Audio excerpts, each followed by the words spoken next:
want to ride in the space where the door's occupying, but you also want to leave some shy clearance. When you do geometric design, you don't expect motorists to drive a millimeter from a retaining wall, right? Motorists usually don't like to get too close to something. That's shy clearance, right? Well, bicyclists have that same concern when they're driving near car doors, because there was a study done, a lawyer was looking at dooring crashes, and he found some crash data. Of 20 doorings, 10 of them the cyclist tried to swerve to get away from the door. 10 of them the cyclist ate the door. Of the cyclists who swerved to avoid the door, 9 of 10 were killed because they turned right in front of traffic, which subsequently ran them over. Of the 10 that ate the door, 9 of them lived, but they all had serious injuries. Now, as a cyclist, that's not a choice I want to have to make. Death to the left of me, maiming to the right. You know that. Right. So I want to be outside the door zone, and I'm an instructor. I teach cyclists body at least 4.5 feet from the side of the widest car in a line of cars, or wheel track 5.5 feet. Add a few feet if you want more comfort. Because remember, if a door opens suddenly and you're just a few inches from it, it might scare you, and then you'll move to the left, right, instinctively, and then you get smacked. Not good. Now let's see what the standards do with this, okay? Well, the minimum bike lane width and the minimum Sharrow placement, I believe, encourage door zone cycling, but when I say I believe, as an engineer and scientist, I'm going to show you scale drawings, so I'll show you why I think that. Okay, remember that US DOT policy had said go beyond the minimum to make it safer and more convenient? Here's an example where I think you really should go beyond the minimum. I mean, after all, as a designer, the minimum just says how narrow it can be. There's nothing telling you you can't make it wider.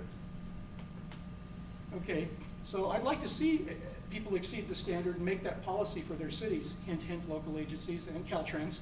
So let's look at some video and some scale drawings. Okay, this doesn't have a bike lane, but I just want to show you what it looks like when cyclists ride outside the door zone.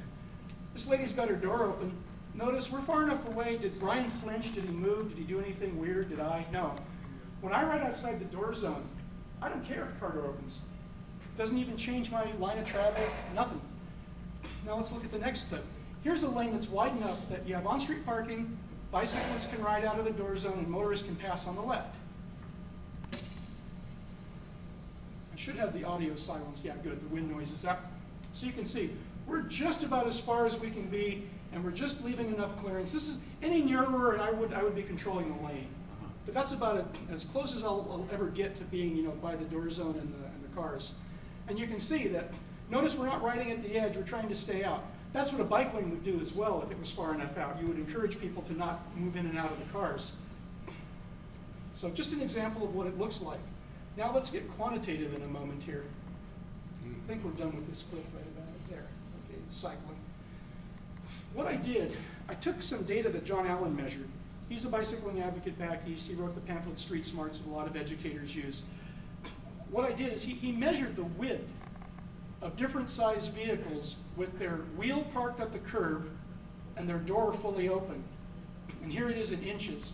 And I took that to scale and put it on a graph with a curve. Now it's left-right reversed because his graph is left-right reversed. But I'm going to have you just play left-right or pretend we're in England. Or maybe it's the left side of a one-way street. But it's all the same. It's just a mirror image. Okay? So I'm going to add a large SUV and a bicycle, all to scale. That's inches right there. Okay? So that's a Chevy Suburban with its door open.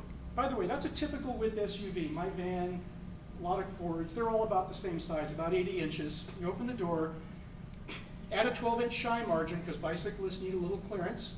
And that puts the wheel track of the bicyclist at about 12 feet, a little bit more than 12 feet. 12 feet is 144 inches, right? So, but that's parked against the curb. Does every motorist always park right against the curb? What's the legal max in California? 18 inches. Ooh, she knows her standards. I like that. Yeah, but I've gone out and done a lot of measurements of motorists, how far they park. I'm getting a mean value of somewhere around 10 inches to a foot. So I'm just playing it that way by saying, okay, let's say we let them park 10 inches from the curb. Shifts everything to the left, or to the left in the real world, but in the right in my mirror image world. So, how far is this guy from the edge of the road? 13 feet. So, that's as far toward the curb as a bicyclist would want to be, is about 13 feet. Any closer and he's eating up his shy margin. Or if somebody's parked further from the curb, he might actually be in the door zone. Now let's overlay some bike lanes. There's a minimum 12-foot bike lane. Where's that bicyclist who's at the 13-foot mark? Outside the bike lane. Gee, I'm designing a facility that educators are telling bicyclists not to use. That's a problem. If somebody's riding in the door zone and a car door opens, well, you can imagine what happens. Okay, so let's take the minimum with high parking turnover. Remember the 13-foot in that geometric cross-section? That's 13 feet. So remember someone said I'd be riding on the stripe? Well, there's an example of on the stripe.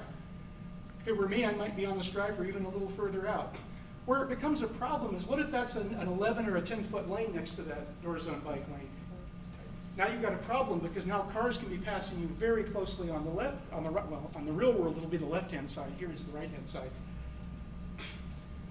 So what I'm suggesting is that go 15 feet. In other words, center a 13-foot laterally placed cyclist in a 4-foot wide lane. Then you're going to get an 11-foot edge stripe, a 15-foot bike lane stripe, and you've essentially marked the door zone by this interior, or actually that's an exterior stripe, that's the outside of the road. That would be a better way to do it, and it complies with some of the diagrams you see, not necessarily in terms of the minimum widths, but it does meet the intent. If you did that, bicyclists would have a pretty good chance of not being hit by a car door if they rode within the bike lane, which, if you want it to be safe and convenient, so that's an example of going beyond the minimum. Now let's look at the Sharrow case. Same car, 10 inches from the curb. Sharrow at 11-foot minimum placement. Bicyclist says, ooh, that's a lane positioning guide. Thank you for telling me where to ride. Oops. Okay, let's add the shy margin. That guy's 13 feet again. Is he even over the Sharrow stencil? No. So if you think of the Sharrow stencil as a lateral placement guide, it doesn't work very well if it's only 11 feet from the curb. I would say, at a minimum, make it 13 feet from the curb. But, just like bike lane stripes, one thing I didn't mention in the standards and should have, when you stripe a bike lane, they say minimum 5 feet. There's also a requirement that a bike lane be a constant lateral position from the next lane. So if the curb undulates weirdly, the bike lane should not undulate weirdly. It should be in a straight line, parallel to the adjacent travel lane line. I respectfully submit that you should do Sharrows the same way, so that you enforce a consistent line of travel, or at least encourage a consistent line of travel. So if it turns out that this lane over here has an extra 8 feet or so, you might want to move the Sharrow out so that the car tires straddle it and the bicyclists are placed more in line with traffic so that you don't encourage too close in-lane passing if you're trying to encourage sharing. So that was what I had on that. So I just wanted to give you the thought that because the standards don't keep bicyclists out of the door zone, I would encourage you to go beyond the minimums for those particular standards. And that's the